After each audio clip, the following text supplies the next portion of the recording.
1504 सराय पुल की जंग में जहीरुद्दीन मोहम्मद बाबर हार जाता है। सेंट्रल एशिया उसके हाथ से निकल जाता है। बाबर को देख के उसके साथी कहते हैं अब क्या करें। जहीरुद्दीन मोहम्मद बाबर कहता है सबसे पहले तो खुदा का शुक्रिया अदा करेंगे। वो बोले क्यों? हारने के बाद शुक्रिया? तो बाबर कहते हैं क्या हुआ कि मैदान हार गए, अभी सब कुछ नहीं हारे। क्या नहीं हारे? That indomitable courage and will. तो बाबर किसी के सामने भी ना तो सर झुकाएगा और ना ही सजदा करेगा खुदा के सिवा।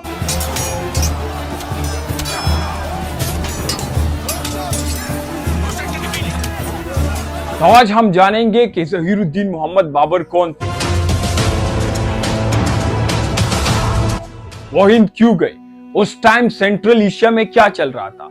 एक तरफ पठानों का लोधी खानदान जिसका सुल्तान इब्राहिम लोधी था, और दूसरी तरफ बाबर जिसके पास 20,000 फौज थी, और इब्राहिम लोधी के पास उसके पास 1,00,000 की फौज थी, और उसके सरदारों के पास 1,000 हाथी थे। कैसे हार सकता है इब्राहिम लोधी बाबर से? और यही चीज राणा सांगा के साथ भी हुआ था। जहीरुद्दीन मोहम्मद बाबर 14 फरवरी 1483 को उज़्बेकिस्तान के फरगाना वैली में पैदा हुए। बाबर के वालिद साहब का नाम था शेख उमर मिर्जा। असल में शेख उमर मिर्जा उस टाइम में फरगाना वैली को लीड कर रहे थे। तो जब बाबर पैदा हुए तो फरगाना वैली की हर एक जगह से सरदारान और मोतबर शख्सियत शेख उमर मिर्जा को मुबारकबाद देने पहुंच रहे थे। तो कौन जानता था, किसे क्या पता था कि आज का नन्हा बाबर कल को हिंदुस्तान में एक अजीम मुगल सल्तनत की बुनियाद रखेगा, the great Mughal empire. Babur सिर्फ 12 साल का ही था जब उसके वालिद साहब इंतकाल कर गए। तो अब बाबर अच्छे से जानता था कि उसे क्या करना है, क्योंकि हिस्टोरियंस कहते हैं कि इसमें कोई शक व शुबा नहीं कि बाबर ने पढ़ाई में मेहनत की, क्योंकि उसने उतना पढ़ लिया था जो 11 साल की उम्र के बच्चे के लिए काफी था।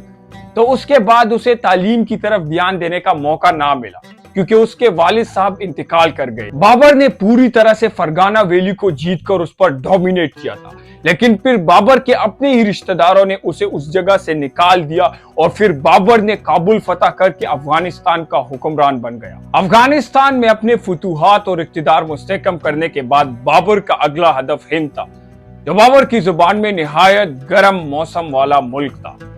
तो बाबर ने अपनी सिपा के साथ हिंद की तरफ सफर शुरू कर दिया, और वो दर्रे खैबर के रास्ते अपने सिपा के साथ रवाना हुए। तो उधर कुछ पख्तून और कुछ साथ में उधर अतराफ में पख्तून कबाइल थे, पिशावर जिधर है। तो उन्होंने बाबर की फौज को रोकने की कोशिश करी, जिस वजह से सैकड़ों पख्तून बाबर के सिपा के हाथों मारे गए। अब आगरा और दिल्ली में इब्राहिम लोधी की अफवाज थी, लेकिन बाबर ने हिंदुस्तान को फतह करने का फैसला कर चुका था। अब एक तरफ पठानों का लोधी खानदान जिसका सुल्तान इब्राहिम लोधी था, और वो इब्राहिम लोधी सिर्फ 21 साल का था। वो हिंद को रूल करने लगा था अपने फादर के मरने के बाद। पूरे हिंद को इब्राहिम लोधी ही रूल कर रहा था। तो अब क्या होता है कि इब्राहिम लोधी के पास 1,00,000 फौजी है, और उसके सरदारों के पास 1,000 हाथी थे। और इब्राहिम लोधी काफी कॉन्फिडेंट था इस चीज को लेकर, क्योंकि बाबर के पास तो 20,000 फौजी थे जो उनके जंगजू हैं। तो इब्राहिम लोधी को यह बात अच्छे से पता थी कि वो कोई भी जंग अपने हाथी और उनके जो सिपाही है उनकी वजह से जीत सकता है, बहुत ही ज्यादा आसानी से। जहीरुद्दीन मोहम्मद बाबर काबुल से निकलकर पंजाब में दाखिल हो चुका था। ये दोनों मुसलमान हुक्मरान किसी एक मुकाम पर आपस में टकराने वाले थे, और ये मुकाम था तारीखी पानीपत का मुकाम।